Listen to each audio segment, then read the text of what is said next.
Oi, seja bem-vindo, bem-vinda ao Jornada Literária. Se você gostar, dê um like e se inscreva. Você também pode contribuir pelo Pix, carlafloresf7@gmail.com. Obrigada por estar aqui. O Indivíduo contra o Estado, por Herbert Spencer. Parte 1. Prefácio.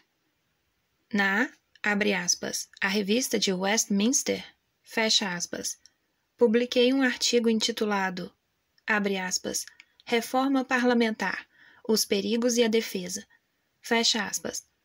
Nesse artigo, aventurei-me a prognosticar alguns resultados das transformações políticas propostas naquele tempo.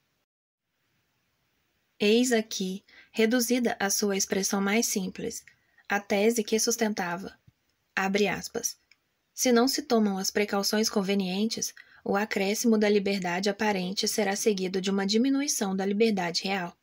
Fecha aspas. Nada aconteceu depois que me obrigasse a mudar de opinião. A legislação, desde aquele tempo, seguiu o curso que eu previra. Medidas ditatoriais, rapidamente multiplicadas, têm a tendência contínua e de dois modos diferentes de restringir as liberdades individuais. Tem-se estabelecido, cada ano em maior número, regulamentações que coartam o cidadão em esferas onde antes se movia em plena liberdade e que o forçam a realizar atos que, anteriormente, tinha o direito de executar ou não. Ao mesmo tempo, os encargos públicos, cada dia mais pesados, sobretudo os locais, reduziram ainda mais a sua liberdade, diminuindo a porção de benefícios de que podia dispor à vontade, e aumentando a que se lhe arrebata, para ser gasta segundo o capricho dos funcionários públicos. Continuam existindo as causas e os efeitos que predisse, e, provavelmente, seu poder crescerá. Vendo, pois, que as conclusões que deduzi dessas causas e desses efeitos se confirmaram, decidi-me a expor conclusões análogas com referência ao porvir, a insistir sobre o assunto, a fazer tudo quanto está ao meu alcance para chamar a atenção sobre os males que nos ameaçam. Com esse fim, escrevi os capítulos que seguem. Para responder a certas críticas e, na previsão de possíveis objeções, acrescentei um, abre aspas, pós-scriptum, fecha aspas. Capítulo 1. O novo conservadorismo. A maior parte dos que passam atualmente por liberais são conservadores de uma nova espécie. Eis aqui o paradoxo que me proponho justificar. Para isso, estou obrigado, primeiramente, a mostrar o que ambos os partidos políticos eram em sua origem, e rogo ao leitor desculpar-me se lhe recordo fatos que lhe são familiares. Não poderia, de outro modo, fazer-lhe compreender a natureza intrínseca do verdadeiro conservadorismo e do verdadeiro liberalismo. Se nos remontamos a uma época anterior à existência de seus nomes, os dois partidos políticos representam, originariamente, dois tipos opostos de organização social, o militar e o industrial. O primeiro se caracteriza pelo regime de Estado, quase universal nos antigos tempos, o segundo, pelo contrato, que se tem generalizado em nossos dias, principalmente nas nações ocidentais, e, sobretudo, entre nós mesmos e os americanos. Se, em vez de empregar a palavra, abre aspas, cooperação, fecha aspas, em seu sentido restrito, a usarmos em seu mais amplo significado, designando com ela as atividades combinadas dos cidadãos sob qualquer forma de governo, aqueles dois regimes podem ser definidos assim. O primeiro, como o sistema da cooperação forçada, o segundo, como o da cooperação voluntária. A estrutura típica do primeiro, vemo-la em um exército regular, onde as unidades, em seus diferentes graus, têm que obedecer sob pena de morte, e recebem o alimento, as roupas e o soldo em proporções arbitrárias. A do outro encontra-se em um corpo de produtores e de distribuidores que combinam entre si receber uma recompensa especificada, em troca de serviços também especificados e que podem, quando queiram, mediante prévio aviso, deixar a organização se esta lhes desagradar. Durante a Evolução Social na Inglaterra, a distinção entre estas duas formas de cooperação, radicalmente opostas, manifesta-se de maneira gradual. Porém, muito tempo antes de estarem em uso os nomes de conservadores e liberais, podia ser notada a existência dos dois partidos, como, também, ainda que de maneira vaga, suas relações com o militarismo e com o industrialismo. Todo mundo sabe que, tanto em nosso país como nos demais, foi geralmente nas cidades formadas de artesãos e comerciantes, acostumados a cooperar sob o regime do contrato, onde começou a resistência à regulamentação coercitiva que caracteriza a cooperação sob o regime do Estado. Esta cooperação, que deve sua origem e sua constituição às guerras crônicas, mantinha-se, ao contrário, nos distritos rurais, povoados geralmente por chefes militares e seus subordinados, nos quais sobreviveram as ideias e as tradições primitivas. Semelhante contraste nas tendências políticas, que se manifestava antes de que os princípios liberais e conservadores fossem claramente definidos, mostrava-se em tudo. Na época da Revolução, abre aspas, enquanto que as aldeias e as pequenas povoações estavam nas mãos dos conservadores, as grandes cidades, os distritos manufatureiros e os portos de comércio eram as fortalezas dos liberais.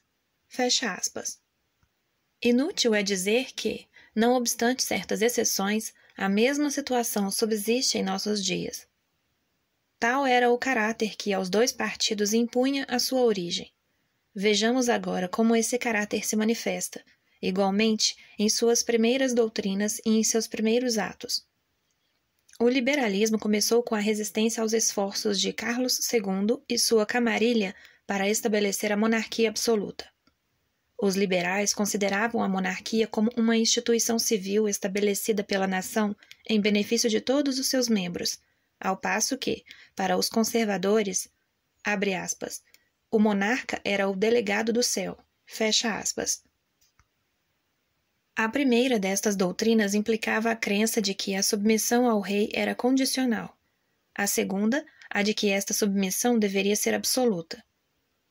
Falando dos liberais e dos conservadores como eram concebidos nos fins do século XVII, isto é, uns 50 anos antes de escrever a sua, abre aspas, dissertação acerca dos partidos, fecha aspas, diz Bolingbroke, abre aspas, poder e soberania do povo, contrato original, autoridade e independência do parlamento, liberdade, resistência, exclusão, abdicação, deposição. Estas eram as ideias que se associavam naquela época ao conceito que se tinha de um liberal. Ideias que se supunham incompatíveis com o conceito que se formava de um conservador. Direito divino, hereditário, incomutável, sucessão em linha direta, obediência passiva, prerrogativa, não resistência, escravidão e, algumas vezes, também papismo. Eis aí as ideias que se associavam na maior parte dos entendimentos ao conceito de um conservador, as quais se consideravam igualmente incompatíveis com aquele que se tinha de um liberal. Fecha aspas. Se compararmos estas descrições, vemos que em um partido existia o desejo de contrariar e diminuir o poder coercitivo do rei sobre os súditos, e que o outro queria manter e aumentar esse poder. Esta diferença nas aspirações, que excede em significação e importância a todas as demais diferenças políticas, mostra-se já em seus primeiros atos. Os princípios dos liberais apareceram na acta do, abre aspas, habeas corpus, fecha aspas, e na medida que declarou os juízes independentes da coroa. Na repulsa do, abre aspas, bill, fecha aspas, em que se pedia que os legisladores e os funcionários fossem obrigados a prometer, sob juramento, não resistir ao rei pelas armas em caso algum, e, finalmente, no, abre aspas, bill, fecha aspas, que tinha por objetivo proteger os súditos contra as agressões da monarquia. Todos estes atos tinham o mesmo caráter intrínseco. Por eles se debilitava o princípio da cooperação obrigatória na vida social e se fortificava o da cooperação voluntária.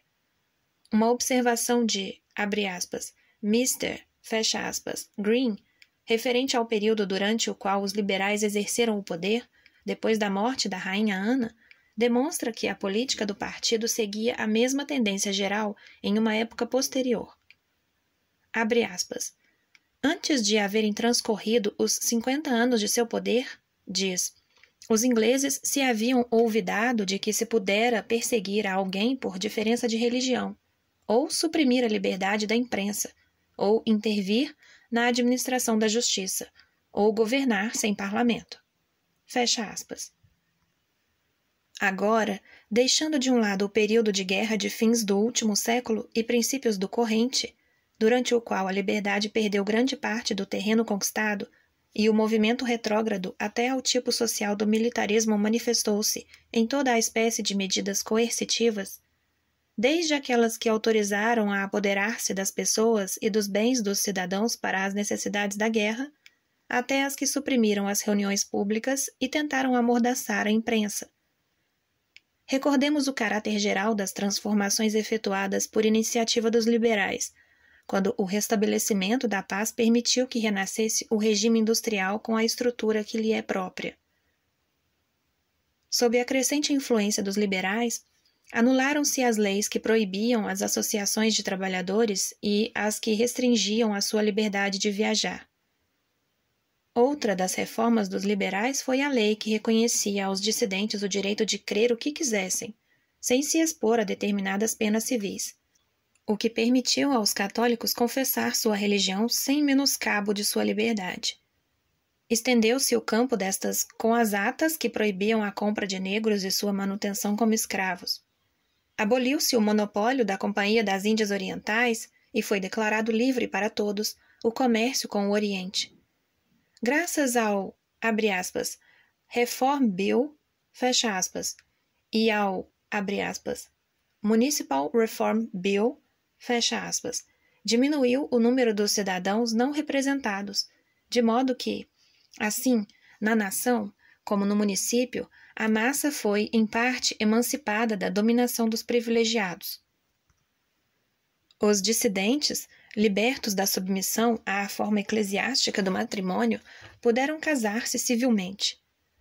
Mais tarde veio a diminuição e a abolição das restrições à compra e importação de mercadorias estrangeiras e ao emprego de navios e marinheiros de outros países. E, mais ainda, a abolição dos empecilhos à liberdade da imprensa, impostos originariamente para impedir a difusão das opiniões. É evidente que todas estas mudanças, devidas ou não aos liberais, estavam de acordo com os princípios professados e sustentados por eles. Mas, para que enumerar fatos tão conhecidos de todos? Unicamente porque, como antes disse, parece-me necessário recordar o que foi o liberalismo nos tempos passados, a fim de que se veja quanto difere dele o que atualmente traz o seu nome. Inútil seria haver indicado uma a uma essas diferentes medidas, para mostrar seu caráter comum, se não fosse porque, em nossos dias, muitos têm olvidado esse mesmo caráter comum. Não se recorda que, de uma maneira ou de outras, todas essas mudanças verdadeiramente, abre aspas, liberais, fecha aspas, diminuíam a cooperação obrigatória na vida social e aumentavam a cooperação voluntária. Tem-se olvidado que, em um sentido ou em outro, reduziam a extensão da autoridade governamental e alargavam o campo de ação onde todo o cidadão poderia obrar livremente. Tem-se esquecido esta verdade, que em outro tempo o liberalismo defendia, habitualmente, a liberdade individual contra a coerção do Estado. Perguntamos agora, como é que os liberais olvidaram esta verdade? Como é que o Partido Liberal, tendo aumentado cada vez mais seu poder, se torna cada vez mais coercivo em suas medidas legislativas?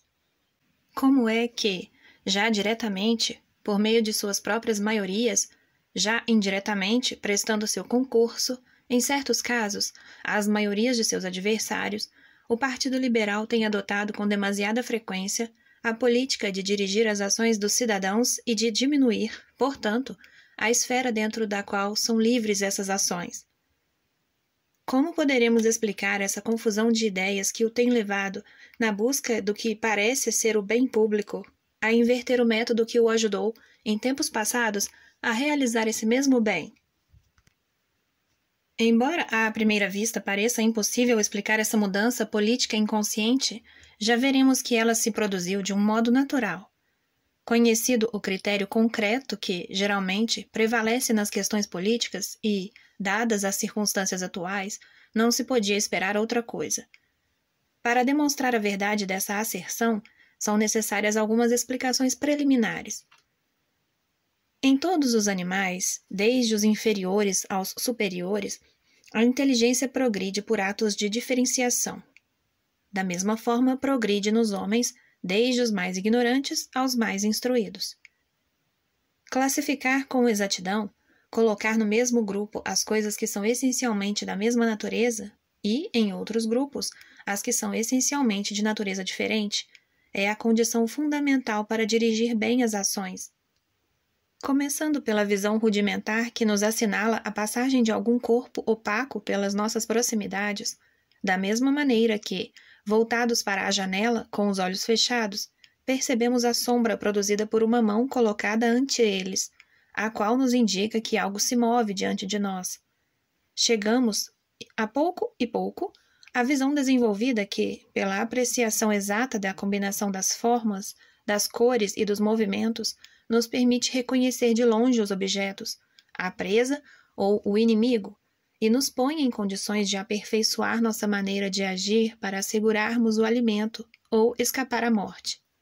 Esta percepção progressiva das diferenças e a classificação mais exata que dela resulta constituem, sob um de seus principais aspectos, o desenvolvimento da inteligência, e se observa também, quando passamos da visão física, relativamente simples, à visão intelectual, relativamente complexa, que nos permite agrupar de uma maneira mais acertada e mais conforme sua estrutura, ou sua natureza intrínseca, objetos antes agrupados segundo certas semelhanças exteriores ou certas circunstâncias extrínsecas. A visão intelectual, que não se desenvolveu, discerne tão mal e se engana tanto como a visão física, abre aspas, não desenvolvida, fecha aspas. Podemos citar, como exemplo, a classificação primitiva das plantas em árvores, arbustos e ervas, na qual a altura, isto é, o caráter mais visível, era o fundamento da distinção, e na qual os grupos eram formados reunindo muitas plantas de natureza essencialmente distinta e separando outros da mesma família. Ou, melhor, todavia, a classificação popular que reúne sob a mesma denominação geral os peixes e as conchas, que inclui nestas últimas os crustáceos e os moluscos, e que chega até a contar entre os peixes os mamíferos cetáceos. Seja por causa de sua semelhança na maneira de viver, como habitantes da água, seja porque os acha de sabor parecido, agruparam-se na mesma divisão e na mesma subdivisão seres os mais diferentes, por sua natureza, que um peixe e uma ave. A verdade geral, demonstrada por esses exemplos, manifesta-se igualmente nas esferas superiores da visão intelectual, concernente às coisas inacessíveis aos sentidos, tais como as instituições e as medidas políticas. Também nestas questões, de uma faculdade intelectual inadequada ou de uma cultura intelectual incompleta, resultam classificações errôneas, que conduzem a conclusões incertas. Certamente, a possibilidade de equivocar-se aqui é muito maior, posto que os objetos que são do domínio da inteligência não podem ser examinados com a mesma facilidade. Não se pode tocar nem ver uma instituição política, somente pode ser conhecida por um esforço da imaginação criadora. Não é possível, de modo algum, compreender, pela percepção física, uma medida política. Exige igualmente um processo da representação mental que combine os elementos em um pensamento e nos leve à essência da combinação. Anui, pois, mais ainda que nos casos citados, uma visão intelectual defeituosa manifesta-se no agrupamento segundo os caráteres externos e as circunstâncias extrínsecas. A prova de que esta causa produz erros na classificação das instituições é a opinião geral de que a República Romana era uma forma de governo democrático. Examinai as ideias dos velhos revolucionários franceses e vereis que tomavam por modelo as formas e os atos políticos dos romanos. E ainda se poderia citar um historiador que fala das corrupções romanas para mostrar as consequências dos governos democráticos. Sem embargo, há menos semelhanças entre as instituições romanas e as verdadeiras instituições livres do que entre um tubarão e um porco marinho. Essas instituições apresentam, ao lado de uma forma exterior semelhante, estruturas internas muito diferentes. Uma sociedade na qual os homens, relativamente pouco numerosos, que possuíam o poder público e gozavam de certa liberdade, eram outros tantos déspotas que mantinham, não somente a seus escravos e a seus inferiores, senão mesmo aos próprios filhos, em absoluta servidão, antes pode ser considerada como uma sociedade subjugada por um despotismo vulgar, do que como sociedade de cidadãos politicamente iguais. Se passarmos agora à questão especial que nos ocupa, poderemos compreender desde logo a espécie de confusão na qual se perdeu o liberalismo e a origem das classificações errôneas das medidas políticas que motivaram seus erros. Classificações feitas, como veremos, segundo caráteres externos muito visíveis e não segundo a natureza interna das coisas. Qual era, para o povo e para os mesmos que o levavam a cabo, o fim das mudanças realizadas pelos liberais nos tempos passados? Acabar com os prejuízos que sofria o povo ou parte dele. Tal era o seu caráter comum, e isso foi o que mais fortemente quedou impresso no espírito dos homens. Tratavam de mitigar os males que direta ou indiretamente afetavam a grande número dos cidadãos, de diminuir as causas da miséria, de romper os obstáculos que se opunham à felicidade. E, como para a maioria dos homens, um mal que se evita equivale a um bem que se logra, essas medidas chegaram a ser julgadas como outros tantos benefícios positivos, e o bem-estar da massa foi considerado como o objetivo do liberalismo, tanto pelos seus homens de Estado como pelos seus eleitores. Daí proveio a confusão. Como a obtenção de um bem para o povo foi o rasgo saliente comum das medidas liberais dos passados tempos, se bem que consistia então essencialmente na diminuição das restrições, aconteceu que os liberais encararam o bem do povo não como um fim que era preciso alcançar indiretamente com a diminuição das restrições, mas como um fim que deveria ser alcançado diretamente. E, tratando de alcançá-lo diretamente, empregaram métodos intrinsecamente contrários aos que foram empregados em princípio. Tendo demonstrado já como se tem produzido essas mudanças na política, examinemos até que ponto se estenderam e até que ponto se estenderão no futuro, se as ideias e os sentimentos reinantes continuam prevalecendo. Antes de continuar, será bom advertir que não temos a intenção de condenar os motivos que têm sido louváveis, sem dúvida, na maior parte dos casos. Devemos admitir que as restrições impostas pela Lei de 1870 ao trabalho das mulheres e das crianças nas indústrias onde se emprega o vermelho de Andrinópolis eram, na intenção dos legisladores, tão filantrópicas como as de Eduardo IV, prescrevendo o tempo mínimo durante o qual se poderia contratar um operário.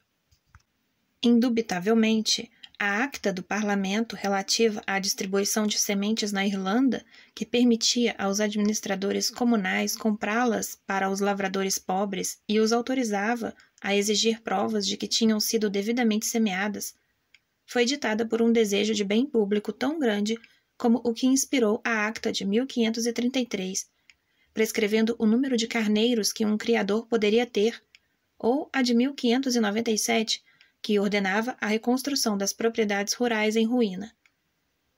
Ninguém porá em dúvida que as diferentes medidas tomadas nestes últimos anos para restringir a venda de bebidas alcoólicas obedecem a considerações de moral pública, da mesma maneira que as ditadas antigamente para atalhar os males do luxo, como, por exemplo, quando no século XIV foram postos entraves aos gastos com alimentação e vestidos.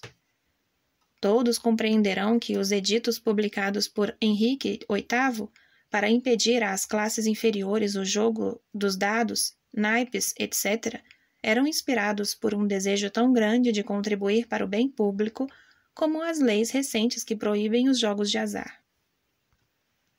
Porém, eu não me proponho a pôr em dúvida a sabedoria dessas ingerências modernas que os conservadores e os liberais multiplicam à porfia, como tampouco quero discutir a sabedoria das ingerências antigas, às quais as primeiras se parecem em muitos casos.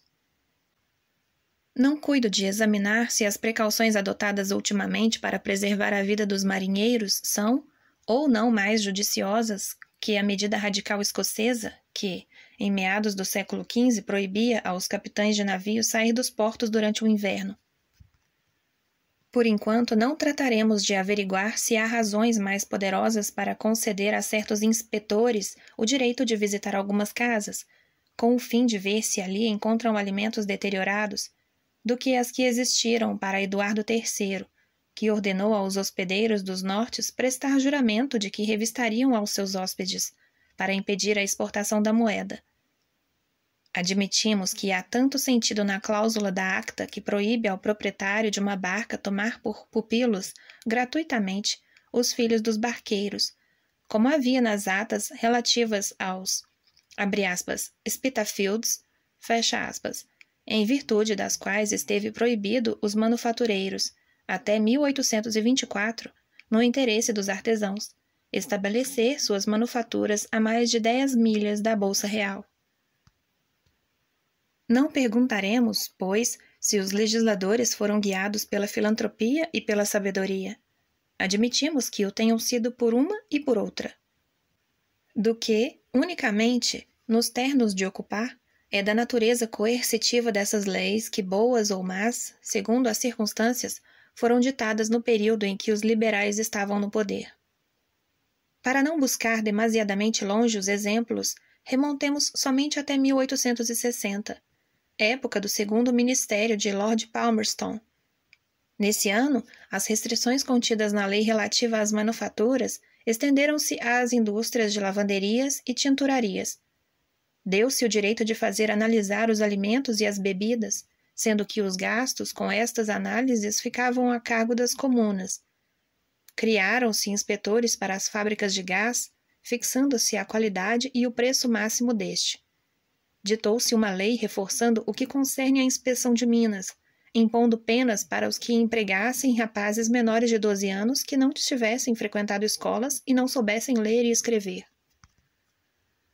Em 1861, as restrições impostas às manufaturas estenderam-se às fábricas de molduras. Os administradores do patrimônio dos pobres adquiriram o direito de impor a vacina. Os conselhos locais foram autorizados a fixar o preço de aluguel dos cavalos, burros e barcas, e a alguns deles foi concedido o poder para cobrar à vizinhança um tributo destinado à drenagem, à rega dos campos e à provisão de água para o gado. Em 1862, se promulgou uma lei restringindo o emprego das mulheres e das crianças nas operações de lavagens de roupa ao ar livre. Outra que proibia a exploração das minas de carvão que tivessem um só poço, ou dois, separados por uma distância menor do que a especificada. E outra, afinal, outorgando ao Conselho de Instrução Medical o direito exclusivo de publicar uma farmacopeia cujos preços seriam fixados pelo Ministério da Fazenda. Em 1863, se declarou obrigatória a vacina na Escócia e na Irlanda. Autorizou-se certos conselhos a fazerem empréstimos, pagáveis por meio de contribuições locais. Concederam-se direitos às autoridades municipais para que se apropriassem dos terrenos abandonados que pudessem contribuir para o embelezamento da povoação e para impor aos habitantes novos impostos destinados a esse fim. Imediatamente veio a lei relativa às padarias, especificando a idade mínima dos operários ocupados a certas horas e prescrevendo a limpeza e revestimento periódico. Uma vez, pelo menos, a cada 6 meses, 3 mãos de tinta e lavagem com água quente e sabão. Por último, outra lei autorizando aos magistrados a decidir acerca do bom ou mau estado dos alimentos que os inspetores lhes apresentassem. Entre as medidas coercitivas que datam de 1864, se pode citar a extensão da lei concernente às manufaturas e certas indústrias, certos regulamentos para a limpeza e ventilação, e a proibição imposta aos empregados das fábricas de fósforos de tornar seus alimentos em outra parte que não nas oficinas onde cortavam a madeira. Correspondem a este ano, ademais, uma lei sobre a limpeza de chaminés, outra sobre a venda de cerveja na Irlanda, outra que dispõe sobre o prévio ensaio dos cabos e das âncoras, outra dando mais extensão às obras públicas de 1863, e outra acerca das enfermidades contagiosas. Esta última dá à polícia, em alguns lugares, poderes que anulam, para certas mulheres, diferentes garantias da liberdade individual estabelecidas em épocas anteriores. No ano de 1865, se tomaram novas medidas para o albergue e assistência de determinados viajantes, às expensas dos contribuintes, uma lei para o fechamento das tabernas e outra regulamentando a maneira de extinguir os incêndios em Londres. Sob o ministério de Lord John Russell, em 1866, devemos citar uma lei concernente aos estábulos das propriedades rurais da Escócia, que confere às autoridades locais o direito de inspecionar as suas condições higiênicas e de fixar o número do gado. Outra que obriga os plantadores de lúpulo a indicar nos fardos o ano da colheita e o peso exato, dando à polícia a faculdade de comprovar essas exigências. Outra que facilita a construção de casas de moradia na Irlanda e regulamentando o número de inquilinos. Outra sobre higiene pública, ordenando a visita e inspeção das hospedarias, a limitação de seus habitantes e adoção de medidas para sua limpeza. Outra, finalmente, acerca das bibliotecas públicas, conferindo às autoridades locais poderes em virtude dos quais a maioria pode obrigar a minoria a contribuir para a compra de seus livros. Final da leitura da parte 1. Paramos na página 13. Sinta-se à vontade para comentar ou abrir algum debate. Não se esqueça de curtir e, principalmente, de se inscrever. Obrigada por estar aqui. Até a próxima!